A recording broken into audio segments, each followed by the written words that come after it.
Otherwise, if you just all object. But is there someone speaking English on an auditorium, like not speaking Polish? Like, okay, great, so it's decided. It will be in English. Okay. So slowly starting, we'll be talking about dark sides of Kotlin. And me is Jarek, and I basically have like 30 years, actually a little bit more than that, experience in coding. However, like obviously I started in my primary school with Commodore 64 in BASIC, then I spent some time with C, C++, and actually most of my professional life was with Java, so more than 15 years just Java, like a little bit of JavaScript and all that other languages, like programming in XML, that was very popular once, especially if you were supposed to be a Java developer. But then I slowly switched to Kotlin a few years ago, and all the time I was doing a little bit of Scala and Haskell as a hobby. Now it's actually reversed. Professionally, I code Haskell and Scala in last years, and I'm actually using Kotlin sometimes for fun, which is crazy. But okay. But yeah, it will be about my Kotlin experiences. But before I even go to the Kotlin, I'll be using this term a lot, abstraction. And who knows what an abstraction is? You have a definition. Who feels that you know what is an abstraction? It's actually, yeah. So what is this? Yeah, it's actually something very hard. Yeah, once you know it, no. Actually, it's very hard to explain, but this is from Wikipedia, and basically we have, when I mean abstraction, I am talking about two things. One is a process. A process of abstraction means that I am looking at some specific things, and I'm trying to abstract the essence. What's the point? Leaving out some details. And actually, this result of it, like the essence, this is called also an abstraction, to make it more confusing. Like the abstraction is a process, and the result of this process is also abstraction. But it's actually what I like more is the abstraction comes from the abstractio Latin, which means basically separation, and it has a very similar root as a subtraction, like when we subtract something. So, and this is actually the point of abstraction. We try to leave out, take away unnecessary in this context details. They don't disappear, they are there, but we are talking about what's the essence. That's basically abstraction, is like taking away stuff. And that's easy. But why would we even do that? Okay. We do that because we are humans. And when we try to comprehend something, and like don't use too many metaphors, we are just comprehending code. That's what we do a lot. We have a code when we try to read, and we try to understand what's going on. When there are too many details that we have to look at, our minds start to basically boil. Because we can maybe look at 5 things, 6 things at a time, but then the more we have, the longer we analyze, the more we actually feel scared and actually try to give up. Yeah, we sometimes give up, yeah, because something is too complex. We cannot comprehend the stuff. And that is because of something called cognitive load. How many things and how fast can we actually comprehend? So let's look at the code example. This will be written in a very crazy programming language, English. So you create memory buffer. Then, suppose you read it. Then you open a config file. Okay, name is not given, but there is some. Then you read the file into a buffer. Then you check for errors, because there may be this reading return -1 or something. Then you open connection to some DNS server. Then you create memory buffer. Then you read answer from this DNS. Then you parse answer as IP address, check for errors. And given this IP address, you open connection to port 25. And then some other memory buffers and 300 of such steps, all that in order to send an email with SMTP protocol. So suppose you are looking at this code where everything is plainly detailed. It's completely readable what's here. It's in English. Could be in Polish, would be even more comprehensible, but basically it's like you have these points and then someone asks you, let's change the subject if I don't know, the date is Saturday. And in all of that, it will be really hard to find out because this code lacks abstraction. We have all the details, but we don't see the point. Okay, so that's exactly the thing we are talking about. You want to show, you want to see the big picture, but on the other hand, you hide details And the one problem with that, that is great, but before you do that, you have to learn how this abstraction was achieved, what kind of things. For instance, if we go back to this code before, maybe if we introduce functions that we use, that we can make this code simpler to comprehend. Maybe we have some memory management, but then when we think about it, we have to understand, oh, there is something like garbage collector, oh, there are functions, we call it with arguments. So there are additional things to learn. So we get something but we have to also pay something. And exactly that's it. Abstraction is kind of like investment. We invest into our code, we build some abstractions so that maybe future us or someone else will have a less problem understanding what's going on. But these investments sometimes will fail because like every other investment in the world, like sometimes we build an abstraction, but then actually the maybe future we cannot understand what we actually meant here because it becomes too complex, because maybe the abstraction we used was too powerful or what else. It's like, let me show you one example from Java that I really love. You know what's wrong with this picture? With this code, what's wrong here? Who can tell? Yeah, what's wrong with that?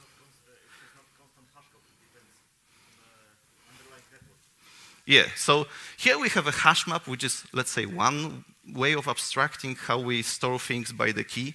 Here we have URL, which is abstraction how we like abstract the internet address, but actually both together work wrong because hash code and equals are very tricky on URL because they will ask your DNS for a real IP, and sometimes will consider that two, let's say, different strings as URL are actually the same IP, which might not be what you want, but if you are very high level, you won't even see that. Sometimes people see that, oh, sometimes the performance in this cache is horrible. Why? Because every time you get or pull something, there is a query to the domain name system, which is really crazy, but yeah. So this is one of the problems with abstractions. You hide details, but they are still there. So after all this introduction, let me go to the Kotlin. And maybe one thing, sorry, it's already a little late. Initially, I wanted to create some kind of a hate session because I'm known for that I hate things, and I hate with passion.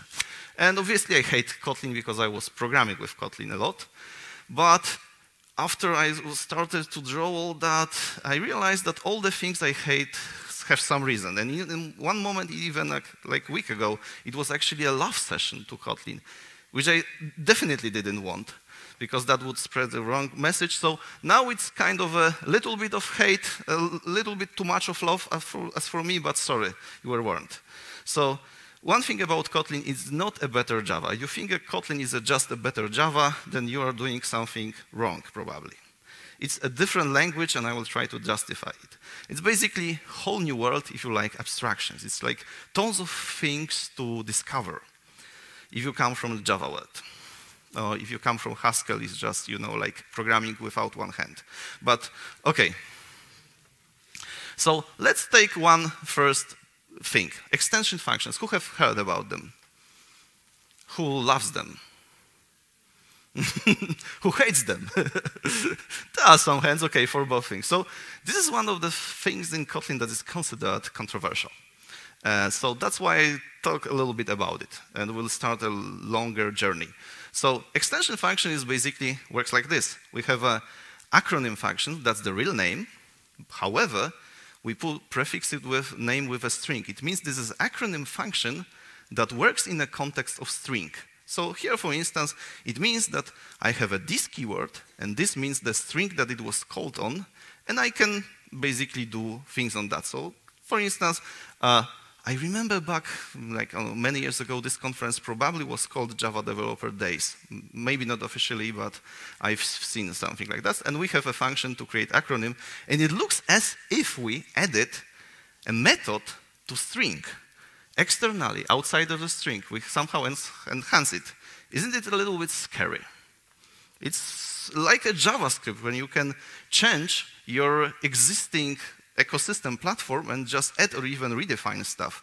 This is not great, you might think, especially like when you see some call and you wonder, Is it even extension function? If it's where it's defined, and how you even know that it is an extension method or it's just a normal method? Yeah. How do you know that? Maybe IntelliJ will help you. Yeah. But let's go back to Java. Don't we use something actually similar in this code? Static imports. How do I know what's this? It's some completely random call. I know because there is a static import. And I use it long enough to understand that every time I see assert that, it's actually probably from this Hamcrest library. Who uses Hamcrest? Okay. Yeah, it was popular some time ago. I don't know if it's popular right now, but basically one of the really helps you in Java to achieve readability in your assertions. So cool. And obviously, one might say that, oh, this is way more clear. We know where these things come from. Is it really? Because now, especially when we have tons of such tests, we might really lose the point. It's really less visible. That's how we actually give up a little bit on abstraction, because we put too much noise inside of our code, details, which are always there, but are they necessary? So extension functions in a way are very similar to these static imports, and they have to be imported. Oh, with a star. There are actually tons of extension functions in Kotlin which are basically available to you all the time because they are in a base library. And it's like with Java Lang. You don't import things from Java Lang, so there's actually, I don't know actually how many, maybe 20 or 30 extension functions widely used in Kotlin that you don't have to import. And they cause a mess if you come from Java world, because you see, oh, where is this even method coming from? What is this, yeah? You have to learn. That's investment. Maybe later, because of that, the code will be easier to read because there will be less details. The point is, however, that we mostly use the well-known set of these extension functions, which is not that we just put everything we do in Kotlin, we just put in extension functions. No, we'll think what will be quite often used, that this detail, where does it come from, the other class or whatever, it's maybe not that important. So they play a similar role. And yeah, at the end of the day, I would say extension functions are not really that scary. It's nothing really so special about them. And then if you start with Kotlin, they might be overwhelming because you have to learn these 20 most often used that every Kotlin developer learns. But after that, you actually see your code will be so much more elegant. And that's if it works, yeah? The problem is there is way, way more behind. That we'll see about extension functions that actually is not that so nice anymore. So, but before going into that, let's go into more magic. You know what's this? Looks like some abracadabra. It's basically what we see here is a type definition. So in Java we have primitive types int, like long. Then we have these object types like string, our defined classes, person, whatever. And we have this special notion of an array. If we have a type like our type person, and we suffix with square braces, then it means this is an array of persons. We don't use these arrays that much in Java, but basically there is a way to construct new type from the existing. Like array of person is not the same as a person. So there is and in Kotlin, there is this special syntax for creating a type out of existing types. So this is actually a lambda that takes an int and returns a string. It's kind of obvious, yeah? So if you define a reference, it's basically instead of, like in Java, putting function from int to string, and yeah, do you know how it actually works? You have this artificial function construct, you have to look into it, but actually it's just a lambda from int to string, yeah? So in Java, you would write like actually this is Kotlin, but this is Kotlin used as Java, so basically better Java. That's what I don't recommend, but above you see the real Kotlin. And at the end of the day, it's not really new. So we have like, let's say, type constructors in Java. So for one type, we create another. That's exactly one way, let's say, array. Okay, there are more, but we have this. But in Kotlin, we have more. We basically construct from multiple, actually, types, another type, which is basically function type. And there is more to that picture.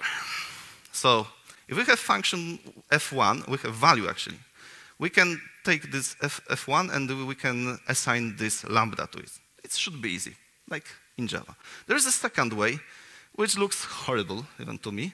This is like JavaScript, but you can do that. So you assign fun, that works as well.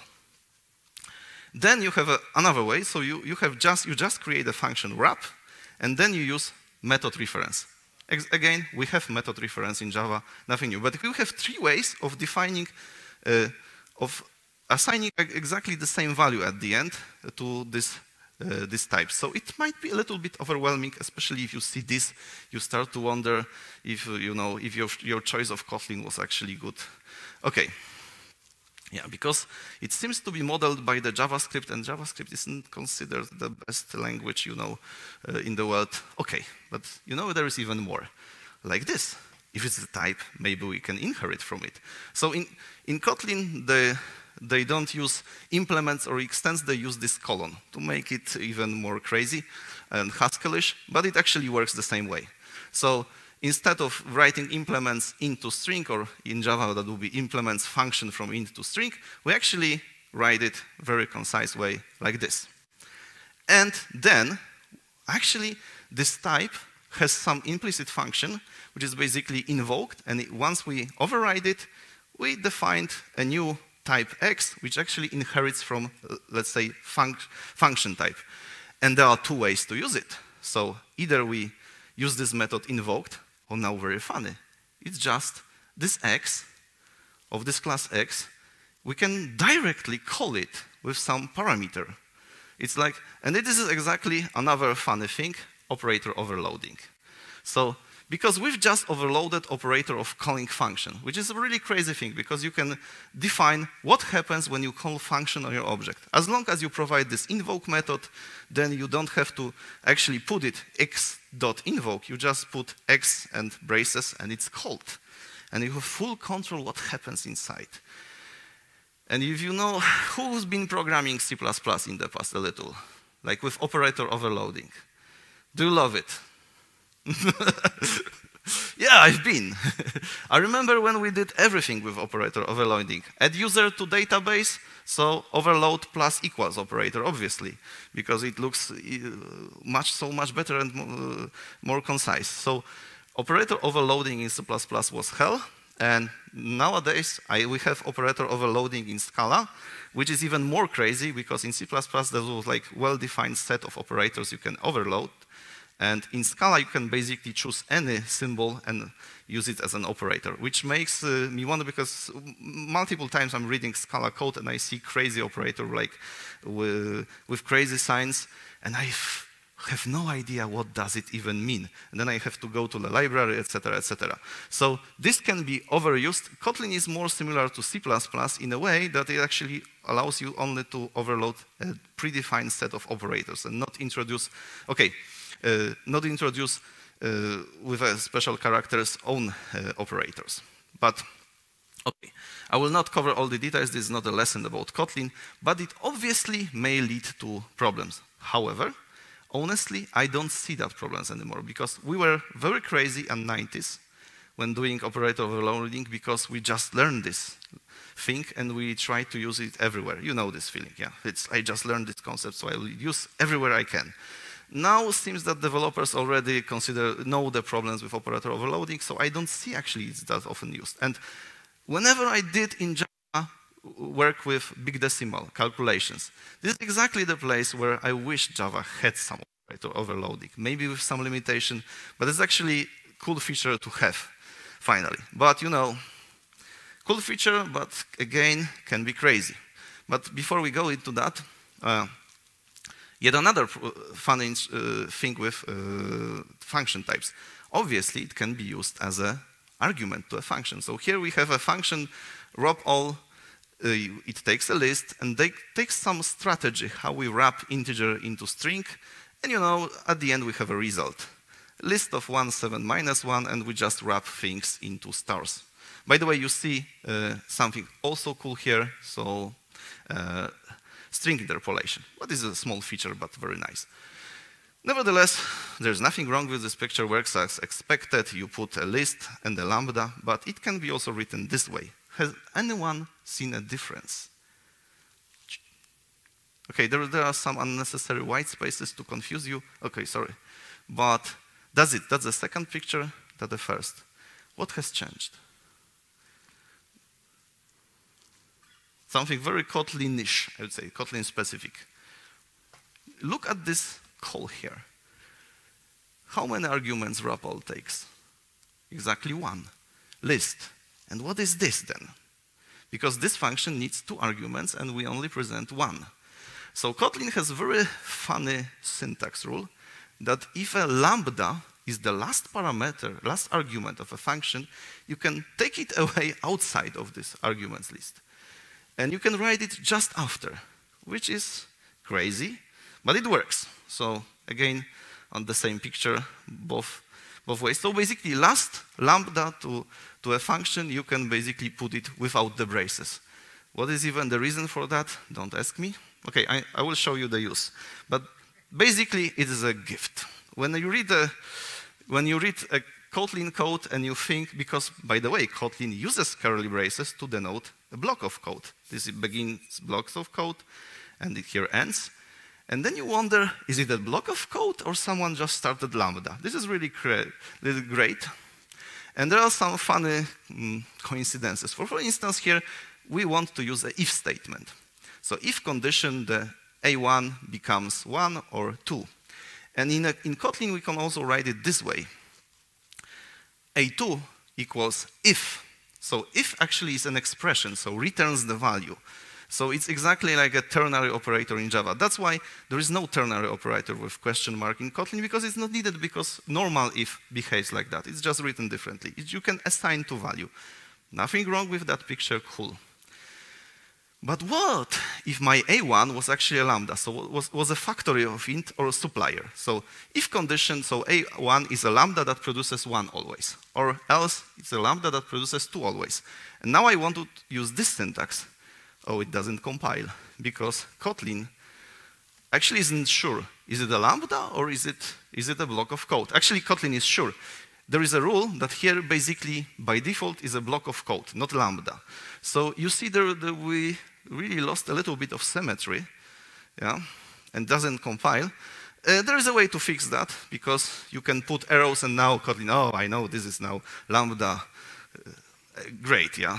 It's okay, nothing wrong with this picture, but now comes the point that everyone writing in Kotlin has been to this. Let's imagine we have this function print with love, which basically we prefix with heart a string. And then we have another function, greet JDD, which takes the strategy how to print. And then we call this print with just a constant JDD. What could be problematic about it? So there is one way to write it, and it works. We take a brace and we call it to lambda, as in Java, works. Nothing wrong. Great. Then we use this special syntax as the last element in arguments we can avoid, so we call it without the braces. Works. However, here, for a moment, we might have a confusion. Is it really a lambda or block of code? But you see, we see arrow, and we know this is lambda. Well, but this deduction doesn't work here, because we have something like print with love it. And it is like implicit name of the argument. So we can avoid this X arrow. This is really Kotlin syntax. And now, for a moment, as long as you don't see this it, you wonder, is it a block of code or is it a lambda? But it works. And then you have a method references, as in Java, and it works. And then finally, I think every Kotlin developer falls into this trap from time to time, has written something like that. Print with love and in curly braces, because why not? And the worst thing, it compiles. The second worst thing, it actually doesn't work at all. Does nothing, because what it does is actually, this lambda produces other lambda, which doesn't do anything. It doesn't really print anything. So it's too many levels of lambda. We just get, and unfortunately in this context it compiles. Sometimes you will get compiler error, will understand that something is wrong, but here, because of reasons, it actually compiles fine. And you know. But there is more, obviously, because, if we had only lambdas and function type, I tried to illustrate the popular meme. Like, let's pretend we have a gate that can be opened, closed, opened a little. And then we have this scenario. There is a function that we take a gatekeeper, so someone that is a gatekeeper, and basically his thing is that he receives some string and has to return gate, but basically has to manipulate a gate. And we actually add this here thing, gate dot. What does it mean? This is a lambda that takes a string, but also operates in the context of gate. And now let's see how it works. So we start this scenario, we pass a lambda that takes a string, and upon content of this string, actually uses this dot something. And this is actual the gate that we work on. Actually, I haven't called it correctly because it should be, okay. This code wouldn't compile. I haven't called one last thing where is the gate on it. But okay, let's skip it. But basically, my point is exactly that. You have this gate and you operate on a very specific gate. And this is like, it just was to illustrate this meme. But the point is, when you get into the receivers, you see that this is already a little bit too much. And this is quite often when, even though I have like few years of experience with Kotlin, when I deal with receivers, sometimes I really don't know what this code is doing. It's written, it sends an email, but how it's achieved is actually takes a little bit of time if you want to diagnose that, if you want to find out how. But on the other hand, it's actually nothing new, because if we have a class A, like in Java we would have, and there is a function from B type to C, actually the real way to write this as a method would be a.b. You see why? Because it is a function that takes argument B, but has also access to this. So receiver is actually a way to have to express that there is a lambda that works inside of some object. There is not, actually this is just a function that is a method, that became a method. So receiver, this dot before is nothing that crazy. But why would anyone even need that? Because JSON is no fun at all. Like here I'm using JSON builder. Let's pretend to make this talk a little bit sane, I will not refer to reflection, all that crazy stuff that works, but sometimes, not on Saturdays, etc. So we create JSON manually with a JSON library. Maybe not the best, but I've chosen something. And you see that we create the JSON, but it's a lot of unnecessary noise here. Like we create these intermediate objects, like JSON arrays, etc., etc. All that to create a simple JSON. Wouldn't it be much better to create JSON like that? And you know, actually all this that we gathered together allows you to write Kotlin almost like that. Almost. Because first thing, colon is a little bit reserved thing in Kotlin, so you have to put it horizontally. Okay. And then here you have to introduce additional object. I don't have time to tell you exactly how was what achieved, but for instance here I used operator range 2, so this 2 colons is operator used to create ranges, like from 5 to 10. There is like defined operator, you can use it for your own things. So I used this JSON builder, then I used something magic how to use this square brackets call, etc. Obviously it has limitations, but even more, but now if you are very crazy and you hate your colleagues, actually it is possible to write JSON like that as long as this is not a real colon. So, by the way, so because you know Unicode is powerful, and there exist actually multiple languages which have in alphabet a letter that exactly looks like a colon, but it is just a letter and it's not colon. So if you use the power of Unicode, you actually write it like this, which looks beautiful, is totally useless, because now when you copy this JSON inside of browser, obviously you will get crazy errors. So I don't recommend that, I just tell you there is even more. Like, my beautiful, actually something has to be written here, and it's here. There is a white space that okay, it looks like a white space, you might not see it, but actually there it is. There is a special character, I forgot which language, that basically is empty, but it's a letter. That's a letter. It's so cool. Now you can make a real magic. Okay. Nevertheless, it's all that what I've presented before, these extension functions, lambdas, receivers, operators, and objects, all the additional stuff.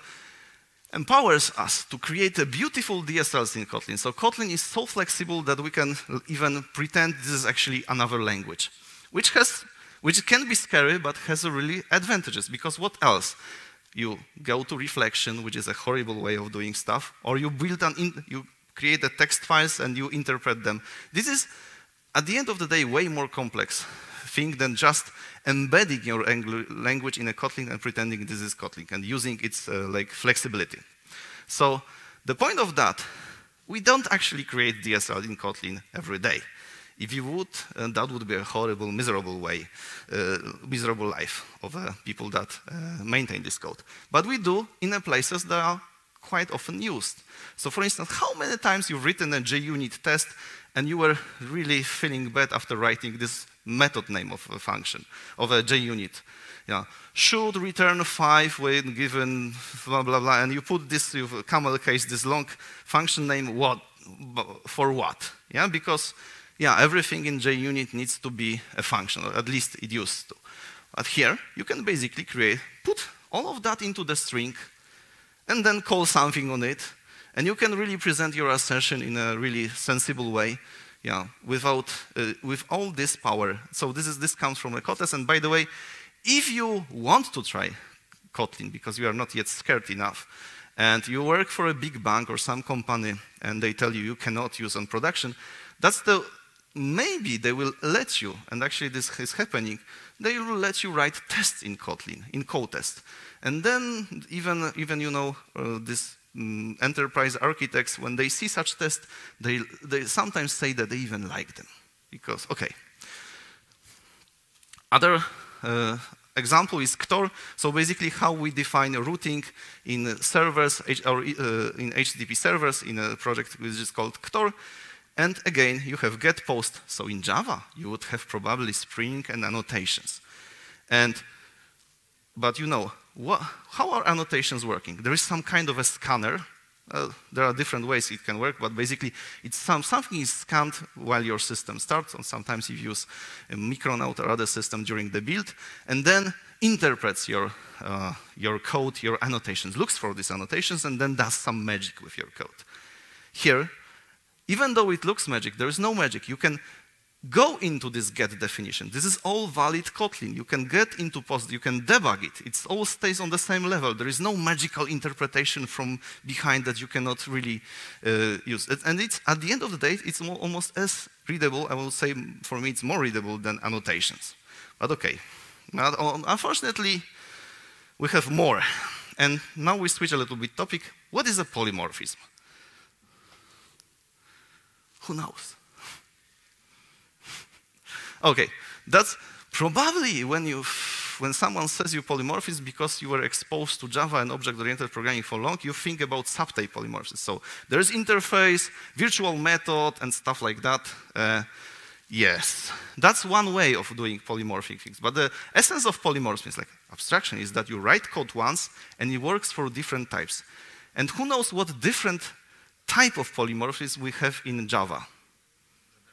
Generics, exactly. Generics is also other kind of polymorphism that we have in Java.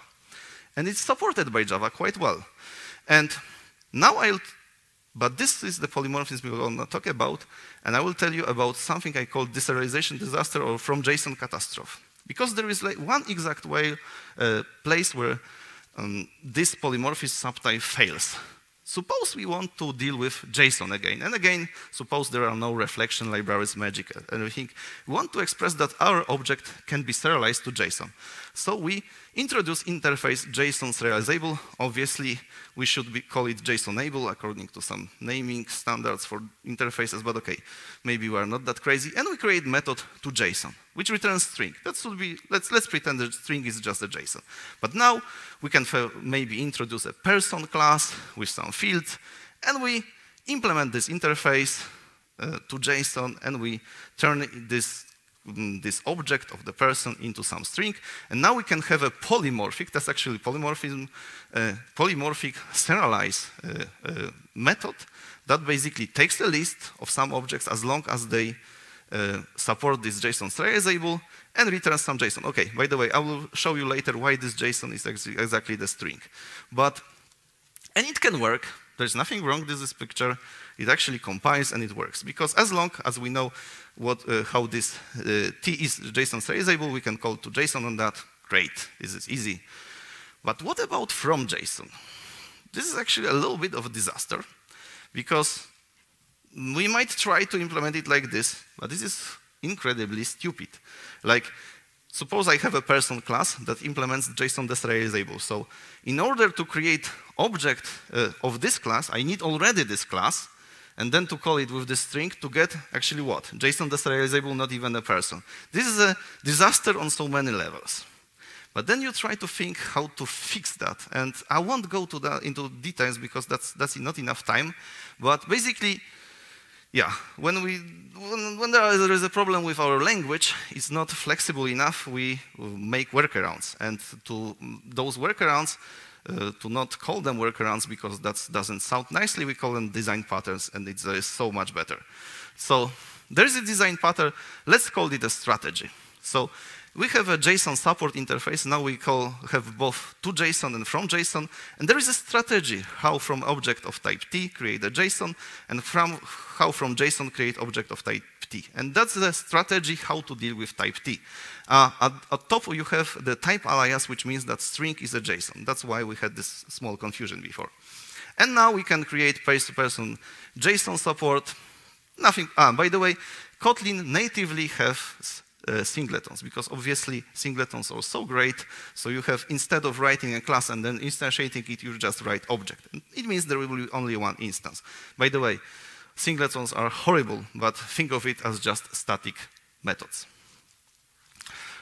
So then we can actually implement the serialized array, and trust me, it would work, because basically this serialized array has two arguments. One is this JSON, which is a string.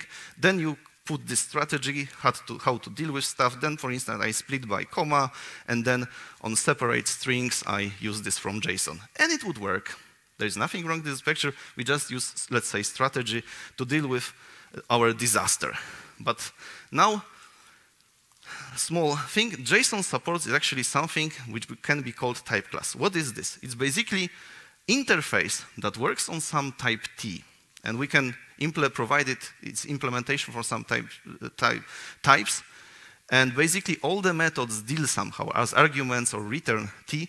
That's kind of interface we can call a type class. And this is a thing that we know from Haskell, Scala, and all. This basically I think it originates from Haskell. And Kotlin has additional support for that, because, you know, when you are a developer and you have to pass this strategy everywhere, and suppose you have multiple objects, so multiple strategies for person, for user, for group, employee, factory, that would be really not that nice. And you know, developers will basically do anything not to pass arguments to function, but just to pass them in a different way. So there is a support for Kotlin right now with this context keyword. Basically, you say that this function works on a JSON, but additionally must have in context something that implements this JSON support of T. And how you work with that? You implement this JSON support. So as before, nothing changes here. This is normal interface. Then you call with this JSON support, and then you call a method, not providing actually, because this will land in context. And this context is actually propagated, so if a method with context calls another method, then the context gets propagated automatically, magically for you. So cool.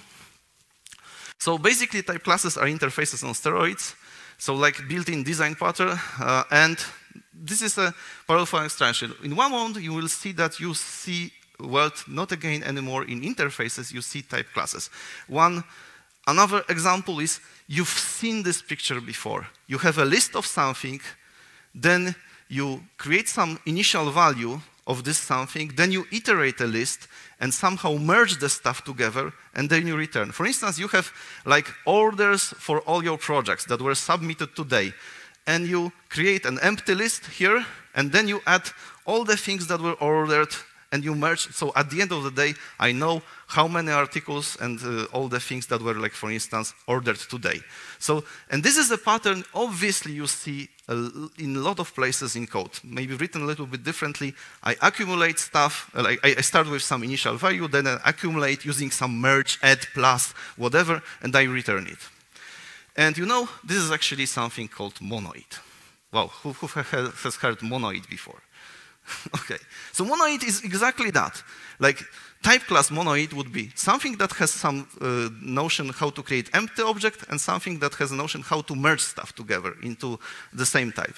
And for instance, with ints, monoid of int could be that empty is 0 and merging is actually plus. But if I put here 1 and here multiplication, this would be also valid monoid of int.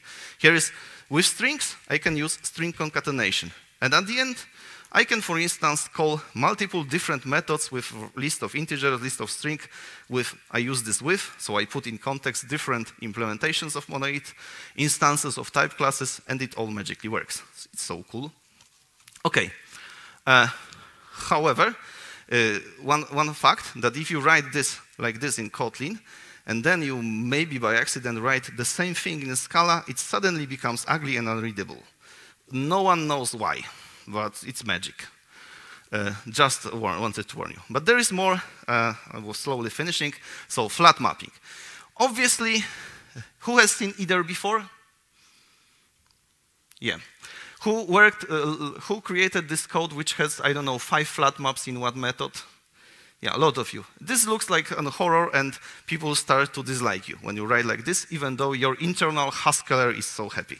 But then, for instance, suppose we have this repository which basically takes an int, either returns you data error because database cannot be connected, user doesn't exist or something, or then having user returns you another either blah, blah, blah. You use a lot of flat map. Doesn't look nice at the end of the day. Wouldn't it be much better to write this code without these flat maps? And actually, it's possible if you use suspend.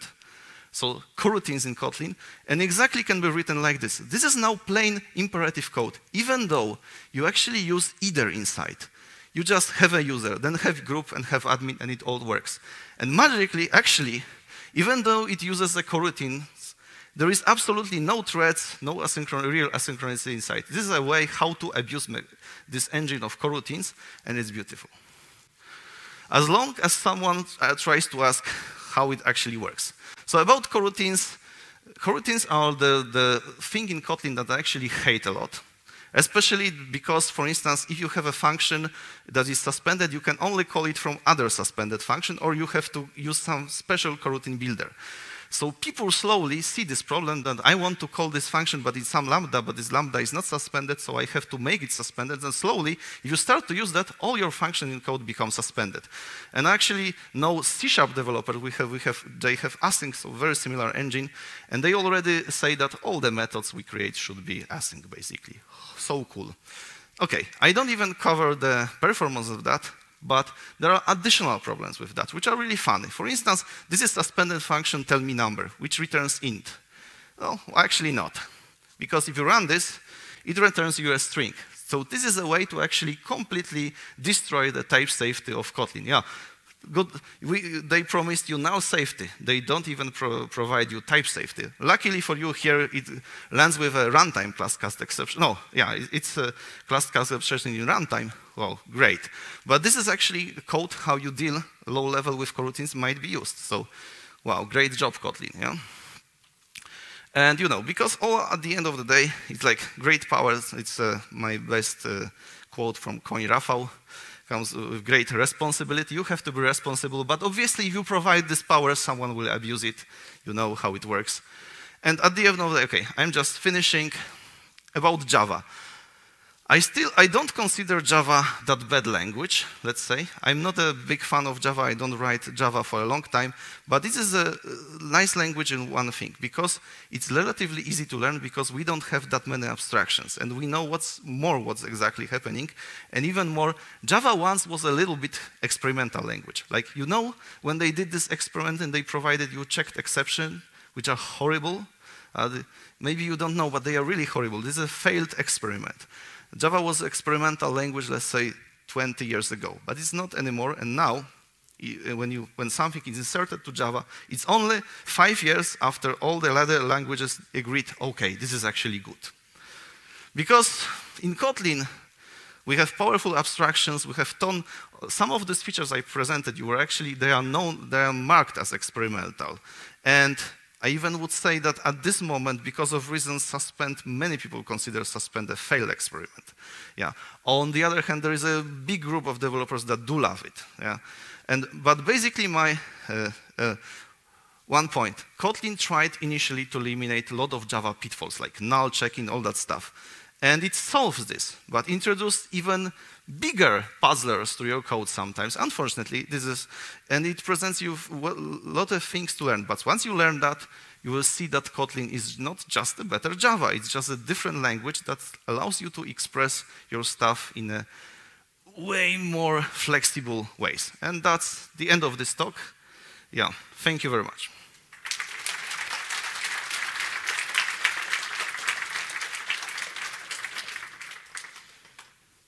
We have time for questions or actually out? Are there questions? No. Okay, thank you.